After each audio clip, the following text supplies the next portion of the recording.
بسم الله. هنبدأ الفكرة بتاعة النهاردة هنعملها من أي جردل كبير أو صغير. هنبدأ كده نغلفه من جوه بقطعة قماش، أهم حاجة تكون خفيفة. أنا استخدمت قماش من ملابس قديمة عندي، أخدت جزء كده كويس منها وهبتدي أغلفه من جوه. هنمشي على الحرف بتاع الجردل، كل الإطار بتاعه ده هنمشي بيه على القماشة. طبعا هنبقى واخدين المحيط بتاعه أو الدوران بتاعه على مقاس طول القماشة. هنبتدي بقى كده نثبتها. لو نلاحظ زي ما قلنا القماشة خفيفة قوي. ليه هنستخدم قماشة خفيفة؟ علشان خاطر انا هستخدم الجردل بالغطا بتاعه، يعني انا عايزة الغطا يقفل برضو، فالقماشة الخفيفة دي هتسمح ان الغطا يقفل عادي. بعد ما غلفته كده وقلبت القماشة كلها لجوه وثبتها على الجدران بتاعة الجردل من جوه، هبتدي بقى اغلف قطعة كرتون على مقاس القاعدة بقطعة قماش برضو نفس نوع القماش ده او نفس القماشة اللي انا بشتغل بيها. هغلف كده قطعة الكرتون، حتى قطعة الكرتون دي مش سميكة قوي، قطعة كرتون عادية خالص خفيفة. طبعا اصلا هو جردل بلاستيك فمش محتاجين ان احنا نخليه متين ولا حاجة، هو اصلا متين، بس الفكرة ان انا عايزة ابطنه من جوه. وثبت القطعة دي من جوه، فكده يبقى غلفناه كله من جوه كويس قوي. ده بقى بنطلون جينز عندي قديم جدا، كنت واخدة منه جزء عملت بيه فكرة قبل كده، وده الجزء اللي متبقي. زي ما احنا شايفين كده اصلا هو مستهلك جدا ومتاخد منه حتت كمان. انا كل اللي عايزاه منه، عايزه الجزء اللي من فوق ده كله اللي هو كمر البنطلون بالجيوب لحد حجر البنطلون كده. هفتح الحجر زي ما احنا شايفين كده بالمقص، وهبتدي بقى اقلب الجردل وهلبس فيه البنطلون بالشكل ده. هبتدي بقى اثبت حرف البنطلون كله على الحرف بتاع الجردل. لو تلاحظوا انا قفلت الغطا علشان خاطر امشي على الحته اللي تحت الغطا بالظبط، مش عايزه يبقى فيه مسافه بين الغطا وبين الجردل، لان انا كمان هغلف الغطا. هثبت بقى كمر البنطلون على الاحرف دي بالظبط كويس قوي. طبعا البنطلون جه مقاس الجردل بالظبط، لو جاي معاكي كبير شويه عن الجردل ممكن تاخدي منه حته كده وتوصليه تاني بالشمع برضو. يعني هنا مثلا من تحت هو انا بثبته على القاعده، جه الجزء ده واسع شويه لان الجردل جاي من تحت ضيق شويه. هفتح فتحه كده اهو وهثبت وهطبقهم على بعض تاني، وهيبقى جميل جدا ومش باين منه اي حاجه خالص. الشمع اصلا بيمنع اي قماش انه ينزل. هبتدي بقى اثبت كل الزوايا دي على القاعده كويس قوي،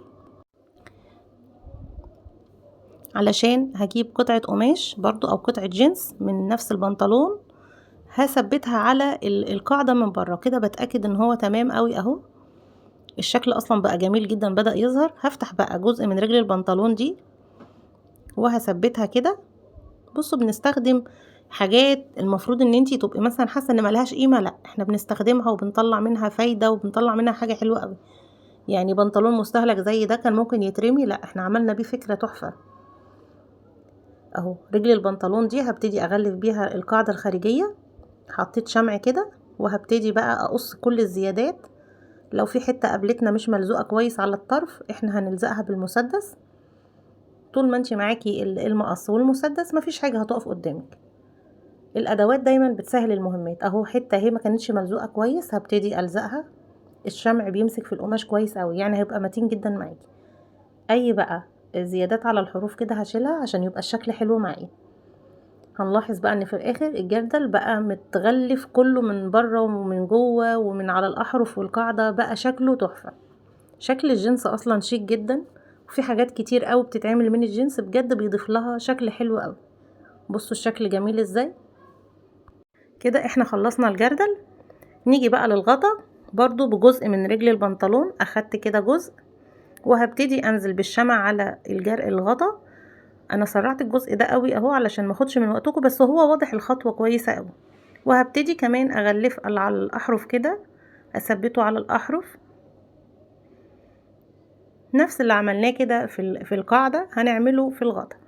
وهنشيل برضو الزيادات كلها بالمقص، بس اتاكد ان انا ظبطت الشمع على الاحرف بالظبط. يعني مفيش قماش يبقى كده ايه معوج او حته من الغطا ما تبقاش باينه. الخيط ده بقى خيط المكرميه ده اللي هيدي معايا الشكل وهيظبط الشكل جدا. هنمشيه كده على الاحرف بتاعه الغطا كلها، يعني لو طلعت حته مش مقصوصه تمام معاكي هيداريها. وهيدي في نفس الوقت شكل حلو قوي. الابيض مع الجنس جميل قوي، انا بحب اللون الابيض مع اي لون بجد، بيضيف له وبينوره وبيليق فيه جدا.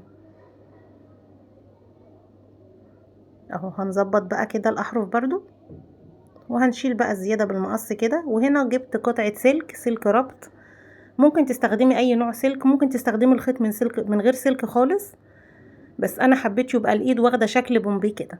هلف عليه الايد كده، هديها شكل زي الرول كده، هيديها شكل جميل قوي ويبقى كمان شكلها مختلف.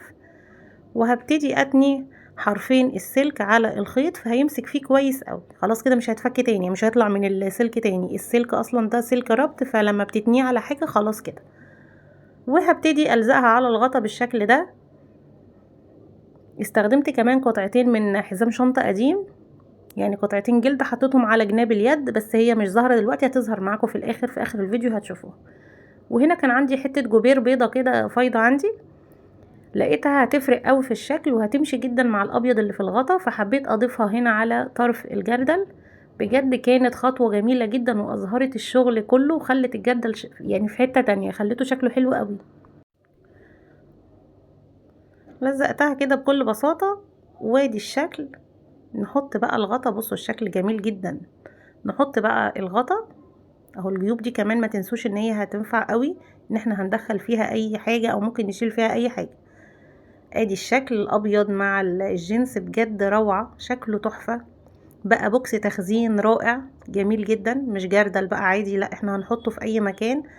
بصوا هنا ممكن نشيل فيه اقلام، نشيل فيه اي ادوات. انا بوريكم بس ان هو ممكن الجيوب دي نستغلها ان احنا نشيل فيها اي حاجة. الجيب اللي تحت ده صغير، بس الجزء اللي انا حطيته فيه ده كان طويل شوية، ممكن نحط فيه حاجات صغيرة. وكمان الجيب الصغير ده اللي انا بحط فيه ده برضو هيبقى يعني ايه زي جيب كده، هنحط فيه اي حاجة، ممكن ريموتات بقى على حسب انت حاطة الجردل ده فين. ده جردل تخزين، ممكن تحطي فيه مكعبات الاولاد اللي هي الالعاب الصغيرة بتاعت ولادك. ممكن كمان تحطيه في الدولاب، تشيلي فيه شرابات، تشيلي فيه بندانات، تشيلي فيه اي حاجات رفيعة. ممكن في المطبخ كمان لو حبيتي تشيلي فيه رولات، بس مش هتستخدمي بقى ساعتها الغطا. وبس فكرة بجد بسيطة، واستغلينا حاجات قديمة كتير زي الملابس القديمة مع شوية اضافات بسيطة كده، وطلعنا حاجة جميلة جدا شكلها شيك قوي ومفيدة.